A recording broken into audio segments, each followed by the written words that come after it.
Coming up on this massive show, a wild boar kicks up a big fuss before surgery. Little Marley needs a scan in this huge machine. And heavy-duty cow-sized surgery down on the farm. I'm Alex Riley, and this is Junior Vets. Pets, wildlife, farm animals, all in need of expert help. And at Edinburgh's amazing vet school, 6 raw recruits have arrived. They're working alongside the school's top-notch team. As if I just did that. And they are being pushed to their very limit. As they help to save the lives of sick and injured animals. 6 new junior vets, but I can only choose one winner. This year's head vet is...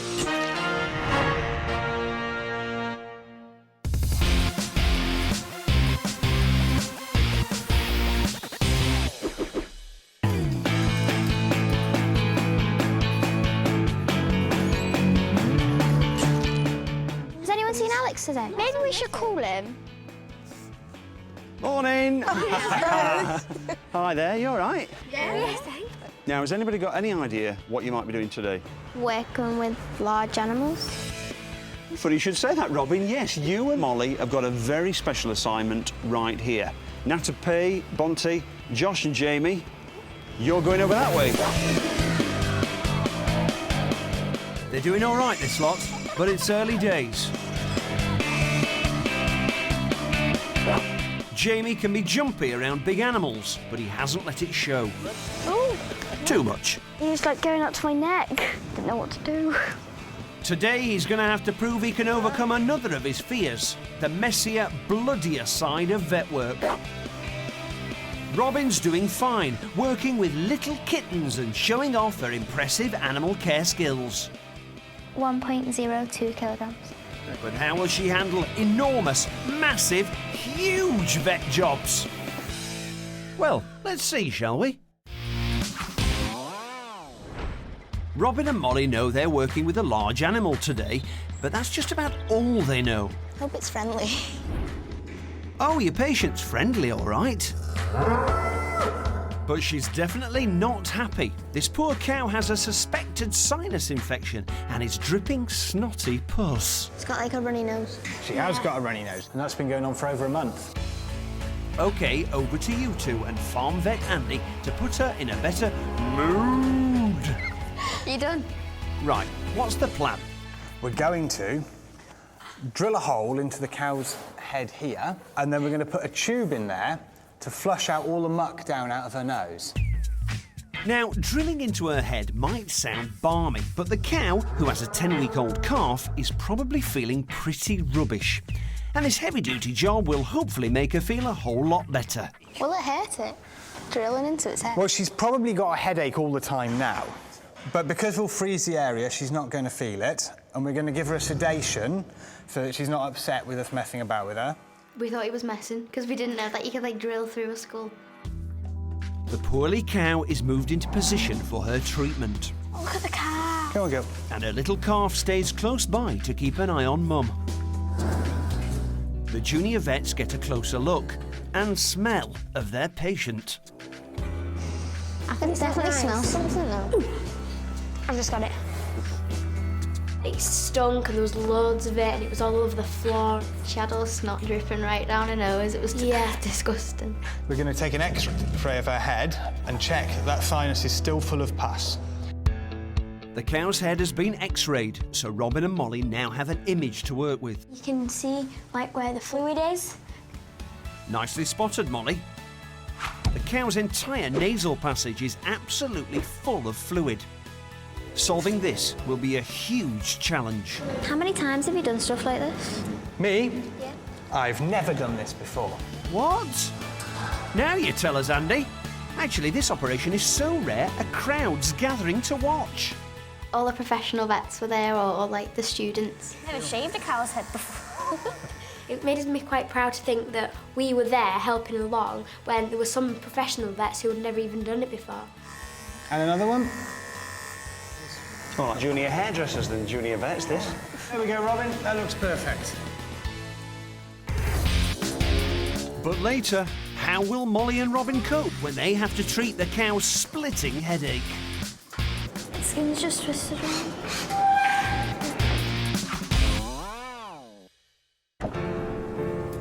Come on, then. Marley is a poorly puppy. Come on. The experts at the small animal hospital are worried she may have a serious liver problem. And today, owner Sean will find out if she needs an expensive operation. His little dog clearly means the world to this big man. I think they said the initial operation alone should be in about 2,500.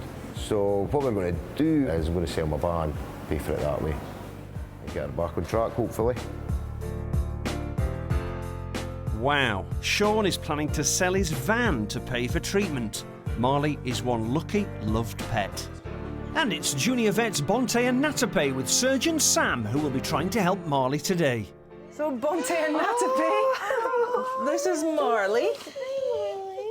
She's so cute. She's adorable. You can tell these two don't have pets at home, can't you? They're loving this. She was so cute. I want a dog. You want a dog? Yeah, but Yeah. my dad will never let me have a dog. They won't let you My on, mum no. doesn't want one either. Oh no. Sam suspects the blood supply to Marley's liver is faulty. Normally, the liver acts a bit like a sieve or a filter. The blood goes through the liver and all the nasty bits of the blood are taken away. If Sam's right, Marley's blood isn't being cleaned by her liver, and that's bound to be making her feel very poorly.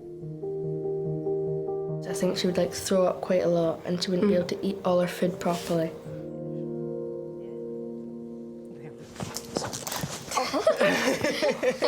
Oh, making friends. You're gonna lose you. We're gonna lose you. Come on, you. Get back. That's a good girl.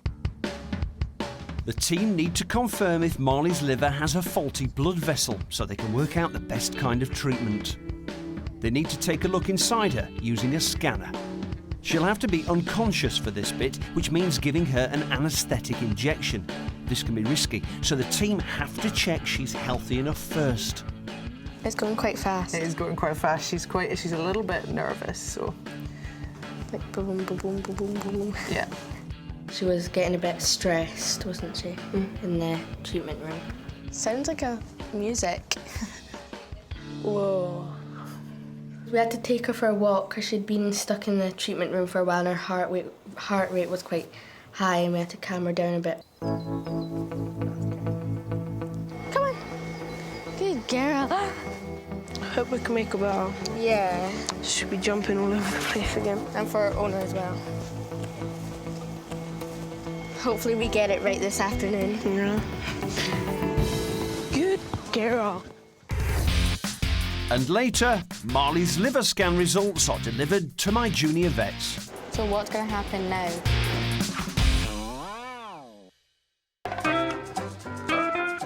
Josh and Jamie, hello. Hi. Now then, welcome to the Wildlife Rescue Centre. Now, what do you reckon you're going to be doing today? Helping wildlife? Yes, very good, wildlife. Any particular idea on what type of wildlife, what animals you might be working on today? Birds. No denying it, this place has its fair share of birds. But you'll never see this chap fly, boys. What's that noise? Oh my God. Meet Terence. It's a pig. It's not a pig. It's a jumping up pig. What, a jumping pig? Nah, Terence is a wild boar cross. Why is there a wild boar here? Because it's a wildlife rescue centre.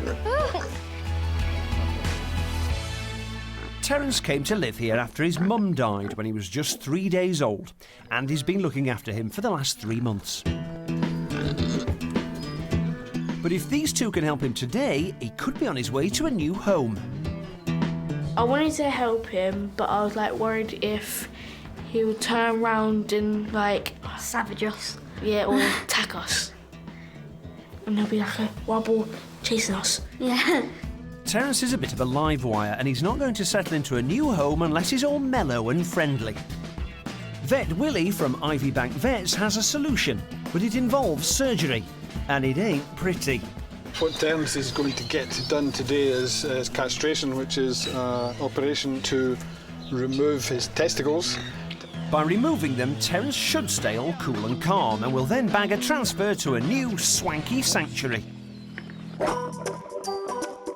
Oh, imagine it, Terence, living somewhere like this, all open, plan and lovely, mucking in with new wild boar buddies. Whoa! Come on, junior vets, let's help Terence get to his dream home. I knew there was going to be blood, but I didn't quite know what to expect. I just had to overcome the fear. First, the team need to sedate Terence so that he's drowsy enough to be moved to the operating theatre. They'll make a noise, they always make a noise. There you go. So what we need to do now is to leave him alone so he's not going to be disturbed by the... Okay. Within 15 minutes, our boar looks to be out for the count. Now, Terence is almost asleep. He's very drowsy and he's in here, so come on, let's go in and get him.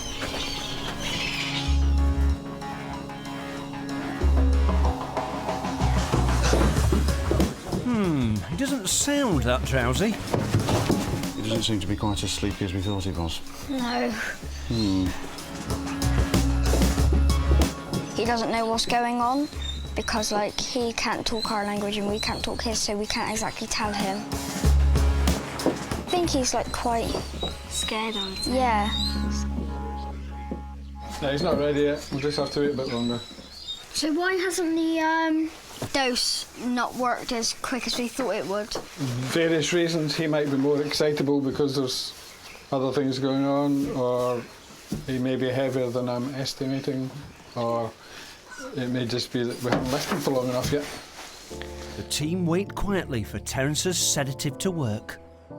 Now, I'm no wild boar expert, but I think I've got a better idea. Couldn't you sing him a lullaby or something like that, help him to get off to sleep? Rock-a-bye, babe. You know, I think that'll just annoy him. Yeah. Charming. Coming up, Josh and Jamie get their first taste of surgery. Scalpel. Not in an operating theatre, though, outside a garden shed. Disgusting. Yeah.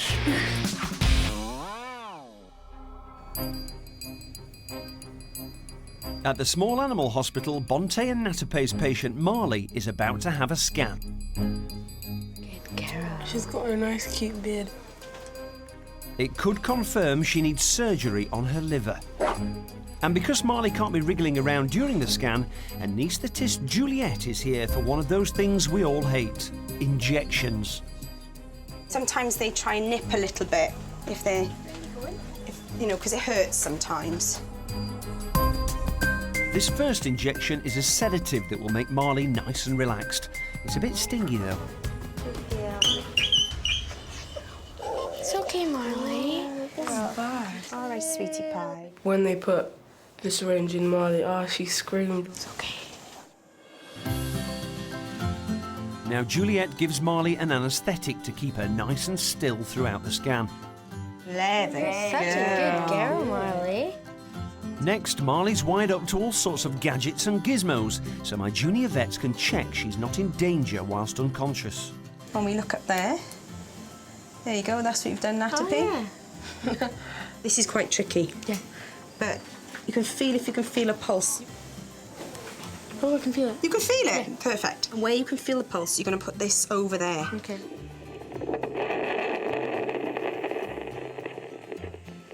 Perfect. Do you know, that's better than some of my final year students. Little Marley is placed inside the huge CT scanner, which fires out high-powered X-rays.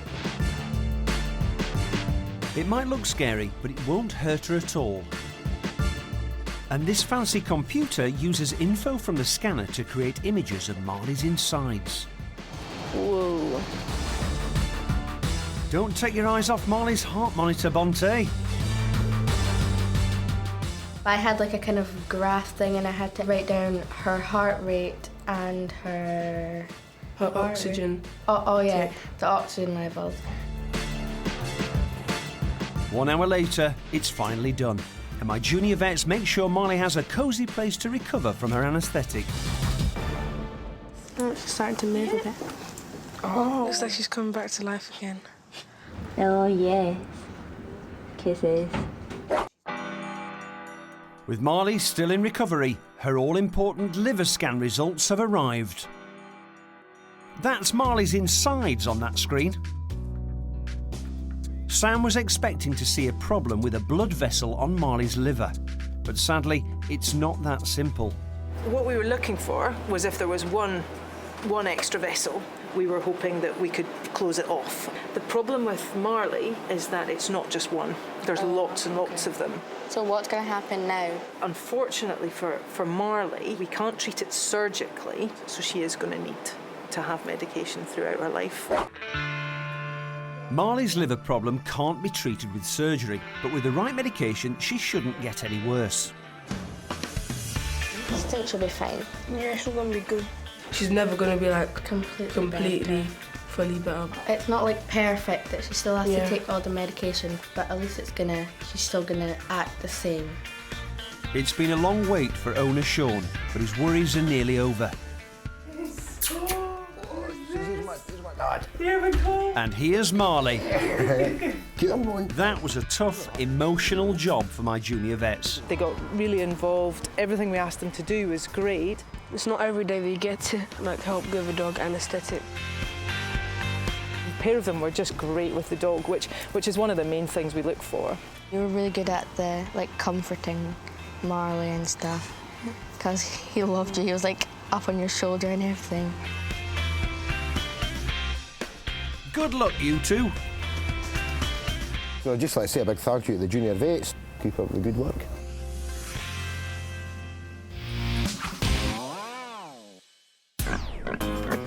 Back at the sanctuary, Josh and Jamie are helping Terence, the orphaned wild boar cross. Oh my gosh.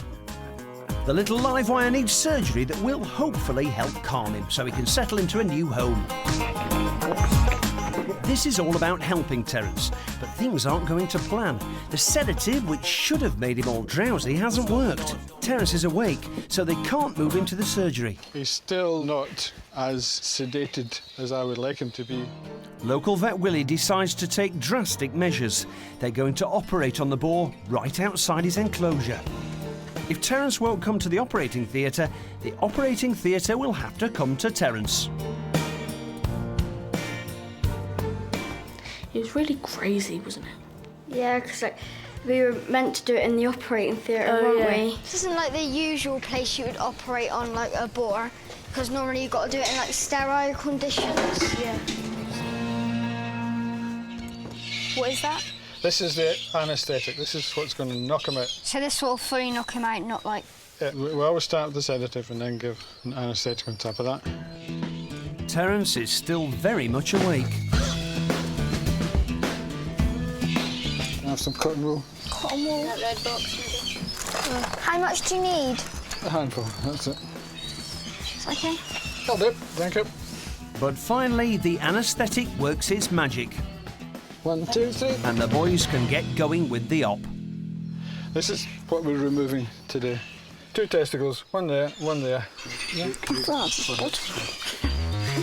Removing these will help Terence grow into a calm boar, and that's definitely going to help him settle into his new home. Josh is straight in with the clippers. Jamie then disinfects the surgery area. To give it a good clean. So will he be feeling any of this? No, he's asleep. It's okay? Yeah. Nice prep work, chaps. Can you hear it? Yeah. Now this is going to be a bit messy and gory, which might be a problem for Jamie. Scalpel. It's quite disgusting though. Yeah. F3. Whoa. Did I get you? No. Missed. Just missed. Did you see it spurting blood? This is disgusting. Yeah. There's no time for Josh to feel squeamish here. Do you want to push my glasses up? Sorry.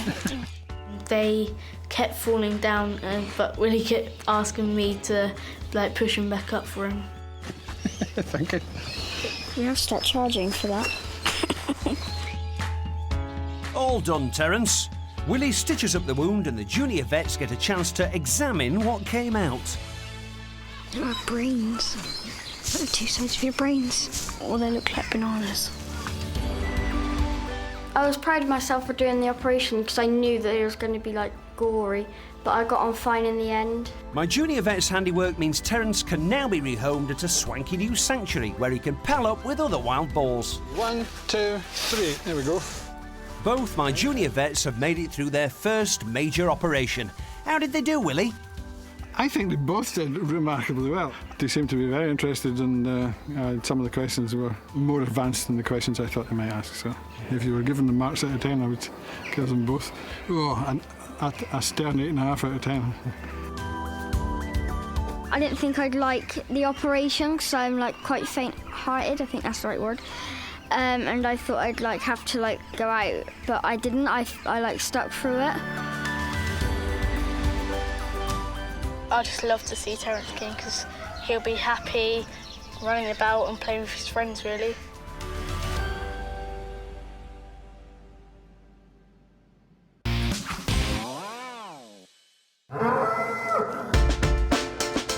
Junior vets Robin and Molly are preparing for an amazing operation that very few vets will ever experience.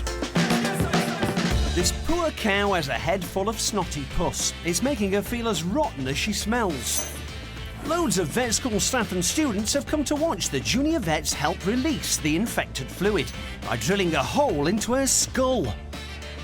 Now listen, this is not one for the squeamish. How exciting is it to be in this situation? Very, very.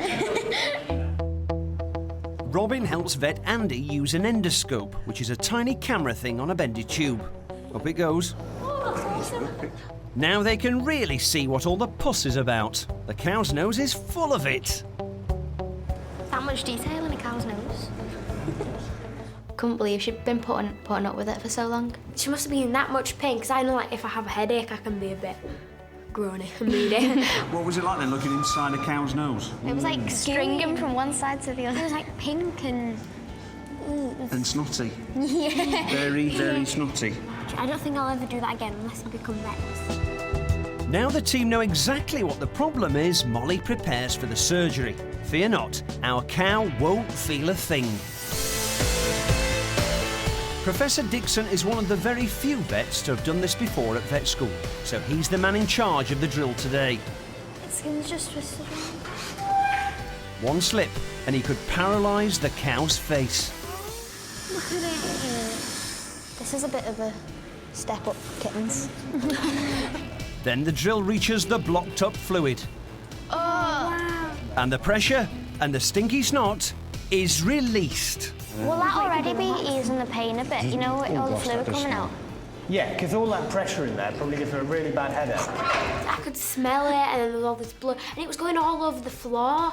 We were just getting covered in snot and stuff. It was horrible. It was fun though. The team need to pump a saline solution into the cow's head to flush out the infected snot from the cow's nasal passage. I can feel it. It's splashing my Come a bit closer, Robin. Yeah, very good. It feels a bit surreal. Catching all fluid coming out of a cow's nose in a bucket. She's had a good clean out there, hasn't she? My hands are getting a good clean after this. Don't touch Robin's hands, don't touch Robin's hands. The flushing process needs to be repeated for the next week, so the tube stays connected to the cow for now. Go on, Molly, one more final flush for good measure. Before the recovering mum is, at last, reunited with her calf. How do you think that Molly and Robin performed today? Oh, they're amazing, aren't they? I'm really impressed. I mean, helping us move the cow around. It's not easy to read x-rays. You know, they were getting a lot of good information off those x-rays. And then when we were doing the surgery, I mean, some people, they haven't got the stomach for looking at that kind of work. But the girls, they were great. They were there all the time. So, girls, what an incredible day you've had. No, no. How was it to be part of something so kind of dramatic? It's unreal thinking about it now because at the time you were sort of caught up in the moment with it, but now you have time to sort of think about what you've done. It's pretty amazing. Yes. It was brilliant because if you think about it, some of them vets do it most days. I mean, Andy had never done it before, so it was like a first time for all of us. But it was absolutely amazing to be there, and I don't think I'll ever do something like that again. So if you had to pick between Robin and Molly, which one performed just that little bit better, what would you say? I can't give you that today, Alex, because they both got 10 out of 10. Top marks? I like that. 2 junior vets with impressive new skills, and a cow who can breathe easier and smell just how bad her breath really is. Ugh.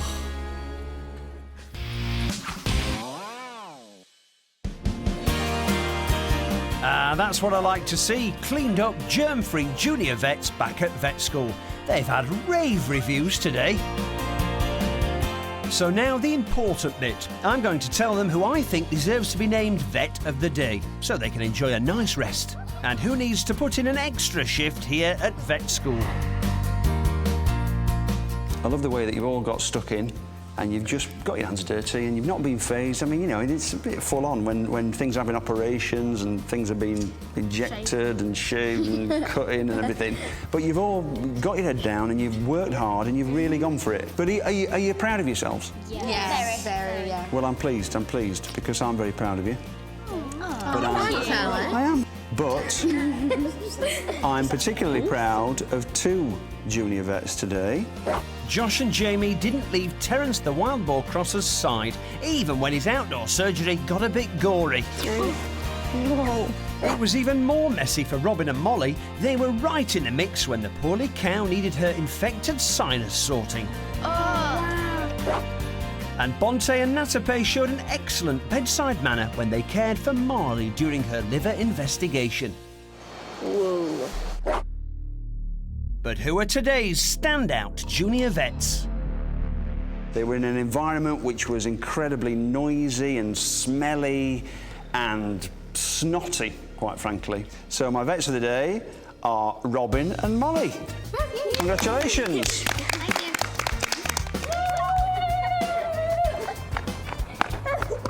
I feel really happy about it, but I feel like I'm with the experienced one because she's already won. Second time.